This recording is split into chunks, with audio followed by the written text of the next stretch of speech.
SSC নিয়ে এরা বলেছিল এমন বোম ফেলবো তৃণমূল দলটা বেসামাল হয়ে যাবে। এই যে মানুষের চাকরি খাওয়ার যে ষড়যন্ত্র চক্রান্ত, সেটাও সুপ্রিম কোর্ট সেই বেলুনেও আলপিন ফুটিয়ে দিয়েছে। এদের বাড়াভাতে কার্যত ছাই দিয়েছে সুপ্রিম কোর্ট। কলকাতা হাইকোর্ট যে অর্ডার দিয়েছিল যে 25,000 জনের চাকরি বাতিল, সেই বাতিলের অর্ডারের উপর সম্পূর্ণ স্থগিতাদেশ দিয়েছে দেশের সুপ্রিম কোর্ট। আমরা মনে করি বিচার ব্যবস্থা এখনো মেরুদণ্ড সোজা রাখা মানুষজন রয়েছে বলে দেশটা বেঁচে আছে। আর আজকে আমি আপনাদের বলতে চাই, যারা শীতলকুচি করেছিল 2021 সালে, যাদের নেতৃত্বে 5 জন তরতাজা লোকের মৃত্যু হয়েছিল, তাদের হাতে কোনো লাঠি ছিল না, কোনো বন্দুক ছিল না, কোনো অস্ত্র ছিল না। গরিব নিরীহ মানুষ নিজেদের ভোটাধিকার প্রয়োগ করতে বুথে গেছিল। আর যার নেতৃত্বে সিআইএসএফ এই ঘটনাটা 2021 সালের এপ্রিল মাসের 10 তারিখ করেছিল, সেই শীতলকুচি হত্যাকাণ্ডের নায়ককে বিজেপি এখান থেকে প্রার্থী করতে চেয়েছিল। পরবর্তীকালে নির্বাচন কমিশন তার প্রার্থীপদ বাতিল করায় ডামি ক্যান্ডিডেট এখন বিজেপির ক্যান্ডিডেট। আমি আপনাদের বলবো যে একবার নিজের বুকে হাত দিয়ে জিজ্ঞেস করুন, 4 বছর 5 বছর 8 বছর 10 বছর একবারও বিজেপির কোনো কর্মী সমর্থক আপনার পাশে এসে আপনি কেমন আছেন, আপনার বাড়িতে দুমুঠো খাবার জুটেছে কিনা, কোভিডের কারণে সবার শরীর ঠিক আছে কিনা, মাথার উপরে ছাদ আছে কিনা, পাড়ার সামনে রাস্তা হয়েছে কিনা, কোথাও আলোর প্রয়োজন রয়েছে কিনা, বাতিস্তম্ভের প্রয়োজন রয়েছে কিনা, স্বাস্থ্যসাথী কার্ড ঠিক মতো পাচ্ছেন না লক্ষ্মীর ভান্ডার ঠিক মতো পাচ্ছেন, জিজ্ঞেস করেছে একবারও? আর অন্যদিকে মমতা বন্দ্যোপাধ্যায়ের সরকার প্রতি 2 মাস অন্তর অন্তর দুয়ারে সরকার প্রকল্পের মাধ্যমে উন্নয়নের ডালি নিয়ে আপনার দোরগোড়ায় পৌঁছে দিয়েছে। এটাই পার্থক্য। আমি আপনাদের বলবো যে আগামী 13 তারিখের যে ভোট, এই ঐতিহাসিক দিন, এই 13 তারিখ 2011 সালে বাংলায় পরিবর্তনের সরকার প্রতিষ্ঠা হয়েছিল। এই 13 তারিখে আপনারা ভোট দিয়ে দিল্লিতে, কেন্দ্রে, ভারতবর্ষের বুকে একটা উন্নয়নমূলক, প্রগতিশীল, গঠনমূলক, সংবেদনশীল, ধর্মনিরপেক্ষ সরকার আগামী 13 তারিখ ভোট দিয়ে আপনারা প্রতিষ্ঠিত করবেন। এবং তৃণমূলের হাত শক্তিশালী করা মানে দেশে ইন্ডিয়া জোটের হাত শক্তিশালী করা, এবং সেখানে অগ্রণী ভূমিকা এবং চালিকা শক্তির আসনে যাতে বীরভূম এবং বাংলার মানুষ থাকে, এটা আমাদের সকলকে সুনিশ্চিত করতে হবে। যারা বাংলার মানুষকে পদে পদে অপমান করেছে, প্রধানমন্ত্রী সভা করে বলছে যারা মাছ খায় তারা দেশ বিরোধী। আপনারা কারা কারা মাছ খান একটু হাত তুলে বলুন তো, কারা কারা মাছ খান? দেশের প্রধানমন্ত্রী, হাতগুলো নামাবেন না, দেশের প্রধানমন্ত্রী সভা করে বলছে যে যারা মাছ খায় তারা দেশ বিরোধী। আমি দেখতে চাই কজন দেশ বিরোধী আজকে আমাদের সভাস্থলে বা সভা মঞ্চে রয়েছে, কজন দেশ বিরোধী? আপনারা যারা হাত তুলেছেন, আপনারা মাছ খান বলে দেশের প্রধানমন্ত্রী আপনাদের দেশ বিরোধীর আখ্যা দিচ্ছে। আপনারা একমত প্রধানমন্ত্রীর এই কথার সাথে?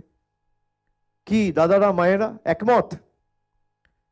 তো যারা বাঙালিকে ছোট করে, বাঙালির মাছ খাওয়া নিয়ে বঙ্গবাসীর অপমান করে, তাদেরকে যোগ্য জবাব দেবেন না আগামী 13 তারিখ? কড়ায় গন্ডায় জবাব দেবেন হ্যাঁ কি না? উচিত শিক্ষা দেবেন হ্যাঁ কি না? যারা আপনার লক্ষ্মীর ভান্ডার বন্ধ করতে চেয়েছে তাদেরকে উচিত শিক্ষা দেবেন হ্যাঁ কি না? যারা আপনার আবাস প্রকল্পে মাথার ছাদের টাকা গাজোয়ারি করে গায়ের জোরে আটকে রেখেছে তাদের উচিত শিক্ষা দেবেন হ্যাঁ কি না? যারা আপনার 100 দিনের গরিব খেটে খাওয়া শ্রমিকের 40 দিন 50 দিন 60 দিনের টাকা আটকে রেখেছে তাদেরকে উচিত শিক্ষা দেবেন হ্যাঁ কি না? কয়েকটা ভোটের জন্য নিজের রাজনৈতিক স্বার্থ চরিতার্থ করতে গিয়ে বাংলার 10 কোটি মানুষকে যারা দেশের কাছে কলুষিত করেছে তাদেরকে উচিত শিক্ষা দেবেন হ্যাঁ কি না? বাংলার মায়েদের সম্ভ্রম যারা দেশের কাছে বিক্রি করেছে 2000 টাকায়, সন্দেশখালী পরিকল্পিতভাবে বাংলার মানুষকে অপমানিত করার জন্য করা হয়েছে, তাদেরকে উচিত শিক্ষা দেবেন হ্যাঁ কি না? কি মায়েরা উচিত শিক্ষা দেবেন, হ্যাঁ কি না? আমার যুব সমাজের প্রতিনিধিরা, তরুণ সমাজের প্রতিনিধিরা, আমি অনুরোধ করব, একটা সমাজের আমি অনেক মায়েদের দেখতে পাচ্ছি, বৌদিদের দেখতে পাচ্ছি, দিদিদের দেখতে পাচ্ছি, ঠিক তেমন যুব সমাজের অনেক প্রতিনিধিকে আমি দেখতে পাচ্ছি। একটা সমাজের মেরুদণ্ড হচ্ছে একটা সমাজের যুব সমাজ। যে কোনো রাজনৈতিক লড়াই, আন্দোলন, সংগ্রামের, যে কোনো রাজনৈতিক লড়াইয়ের প্রেক্ষাপটের নিয়ন্ত্রণ শক্তি বা নিয়ন্ত্রণ ভূমিকা পালন করে সমাজের যুব, ছাত্র, তরুণ, তরুণীরা। আমি তাদেরকে অনুরোধ করব যে আগামী দিন এগিয়ে এসে যেভাবে আমাদের এই মাটিকে অসম্মানিত করেছে নিজেদের রাজনৈতিক স্বার্থের কারণে, বিজেপিকে উচিত শিক্ষা দিতে আমাদের 13 তারিখ লাইনে দাঁড়িয়ে যদি তাপমাত্রা বেশি হয়, বৃষ্টি বাদলের দিনও হয়, বৃষ্টিতে ভিজে রোদে পুড়ে জোড়া ফুলে ভোট দিয়ে 4 নম্বর বোতাম টিপে চতুর্থবার সাংসদ শতাব্দী রায়কে বিপুল ভোটে জিতিয়ে মমতা বন্দ্যোপাধ্যায়ের হাত শক্তিশালী করতে হবে। আমি কেন এই কথা বলছি? আর খালি তৃণমূলকে জেতানোর ভোট এই ভোট নয়। এই ভোট যারা 10 বছর ধরে আমাদের স্বাধীনতা কেড়ে নিয়েছে, যারা আমাদের আগামী দিন ভোটাধিকার কেড়ে নিতে চায়, তাদেরকে যোগ্য শিক্ষা দেওয়ার ভোট। এই ভোট প্রতিবাদের ভোট, এই ভোট প্রতিরোধের ভোট, এই ভোট প্রতিশোধের ভোট।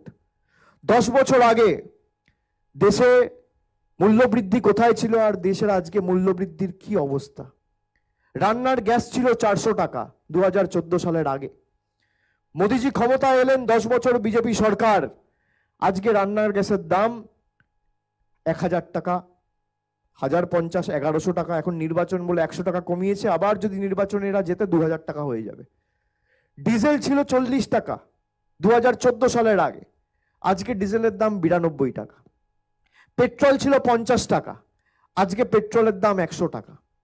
পাতিলেবু আজকে প্রায় 180 টাকা কেজি। চা পাতা ছিল 110 টাকা কেজি, আজকে চা পাতার দাম 280 টাকা কেজি। একটা ডিম কিনতে গেলে বাজারে দাম ছিল আজ থেকে 10 বছর আগে 2.5 থেকে 3 টাকা, আজকে একটা ডিমের দাম 7 টাকা। সর্ষের তেল ছিল 50 টাকা 55 টাকা লিটার, আজকে সর্ষের তেলের দাম প্রায় 160-70 টাকা লিটার।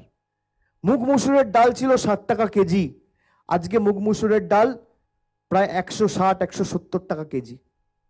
আপনি ভাবুন কি অবস্থা। দুধ ছিল 20 টাকা 22 টাকা লিটার, আজকে দুধ 55 টাকা 60 টাকা লিটার। গরিব মানুষ খাবে কি?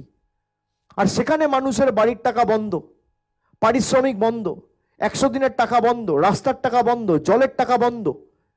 আমি আপনাদের অনুরোধ করব যে যেভাবে আপনারা বারে বারে তৃণমূল কংগ্রেসকে সমর্থন জানিয়েছেন, তৃণমূল কংগ্রেসের উপর আশীর্বাদের হাত রেখেছেন, তৃণমূল কংগ্রেসকে দোয়া করে, তৃণমূল কংগ্রেসকে আশীর্বাদ করে বিভিন্ন জায়গায় বিভিন্নবার বিভিন্নভাবে প্রতারণার বিরুদ্ধে রুখে দাঁড়িয়ে বাংলার স্বার্থে লড়াই করেছেন, একইভাবে আগামী দিন তৃণমূলের সাথে থাকবেন। আপনাদের যেখানে যা প্রয়োজন রয়েছে, আমি ছবিগুলো দেখছিলাম, আমি হয়তো আজকে সশরীরে উপস্থিত হতে পারিনি, কিন্তু আমি উপস্থিত হতে পারবো না জানার পরও এখনো প্রায় অনেক মানুষ সভায় রয়েছে, বক্তব্য শুনছেন, যারা গণমাধ্যমে দেখছেন, সোশ্যাল মিডিয়ায় দেখছেন। আমি সকলকে বলবো যে বিজেপির প্রকাশ্যে যে স্বরূপটা এসছে সেটা দেখুন। মহিলাদের কি ভাষায় এরা আক্রমণ করছে, কি সব অশালীন শব্দবন্ধ এরা ব্যবহার করছে।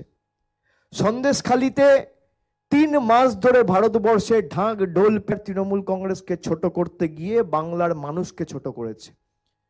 এই রবীন্দ্রনাথ ঠাকুরের ভূমি বীরভূম জেলা, এই রবীন্দ্রনাথ ঠাকুরের কর্মস্থান বীরভূম জেলা, এই শান্তিনিকেতনে কবিগুরুর ফলক থেকে কবিগুরুর নামটা পর্যন্ত মুছে দিয়েছে এই জনবিরোধী বিজেপির নরেন্দ্র মোদী সরকার। নাম রয়েছে কার? দেশের প্রধানমন্ত্রী। আমরা তো এই কারণেই বিজেপিকে বাংলা বিরোধী বলছি। যেভাবে এরা রবীন্দ্রনাথ ঠাকুরকে অপমান করেছে, যেভাবে এরা স্বামী বিবেকানন্দকে অপমান করেছে, যেভাবে এরা ঈশ্বরচন্দ্র বিদ্যাসাগরের আবক্ষ মূর্তি 2019 সালে অমিত শাহর নেতৃত্বে কলকাতার রাজপথে ভাঙচুর চালিয়েছে, যেভাবে এরা রামমোহন রায়কে অপমান করেছে, যেভাবে এরা নেতাজিকে অপমান করেছে, যেভাবে এরা বাংলার মনীষীদের প্রতিনিয়ত অপমান করেছে, বাংলার 1,65,000 কোটি টাকা আটকে রেখেছে, বাংলার গরিব মানুষের অধিকারের টাকা আটকে রেখেছে, বাংলার মানুষকে ছোট করেছে। এই কারণেই আমরা বিজেপিকে বাংলা বিরোধী বলছি।